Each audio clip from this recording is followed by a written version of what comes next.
రాష్ట్ర మహాసభలు సంగారెడ్డి పట్టణంలో నిర్వహించాలని చెప్పి రాష్ట్ర కమిటీ నిర్ణయం చేసింది.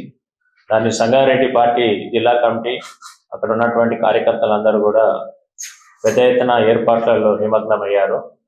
ఇప్పటి వరకు ఈ మహాసభల నిర్వహణ కోసం అవసరమైన ఆర్థిక వనరులను సేకరించే పని మీద ఉన్నారు.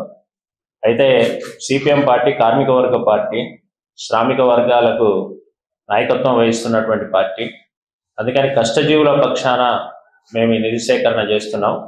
ముఖ్యంగా ఇంటింటికి సిపిఎం కార్యకర్తలు దళాలుగా వెళ్ళి ప్రజలకు సిపిఎం రాజకీయాలు వివరించి వాళ్ళ నుంచి సహాయాన్ని అందిస్తూ ఉన్నారు.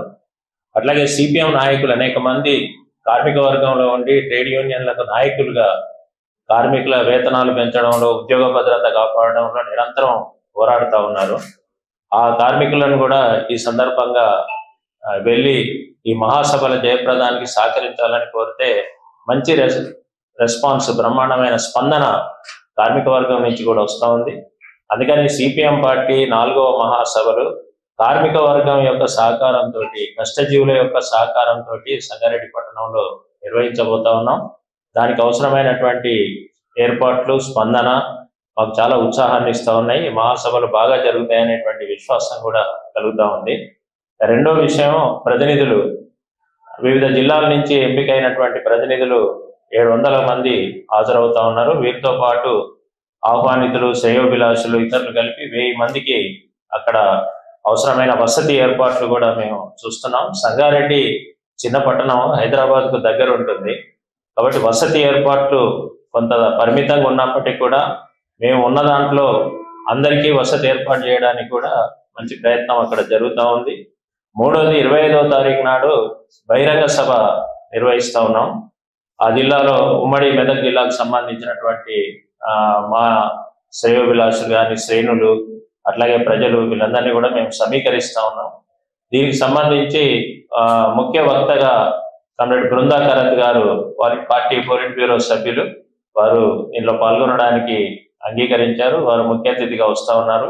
బృందా కరత్ గారితో పాటు పోలిట్ బ్యూరో సభ్యులు కమ్రేడ్ రాఘవులు గారు, పార్టీ రాష్ట్ర కార్యదర్శి కమ్రేడ్ తమ్మినేని వీరభద్రం గారు, ఇతర ముఖ్య నాయకులందరూ కూడా దీంట్లో ఉపన్యాసకులుగా ఉంటారు.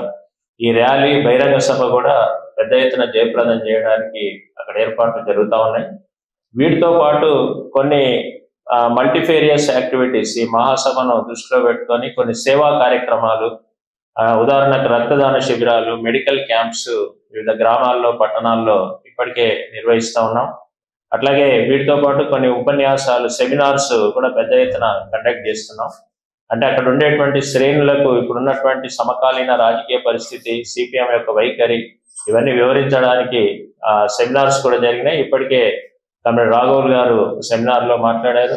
కమ్రేడ్ తమ్మినేని వీరభద్రం గారు రేపు 3వ తారీఖు నాడు వర్తమాన రాజకీయాలు, వామపక్షాల పాత్ర మీద వారు ప్రసంగించబోతా ఉన్నారు.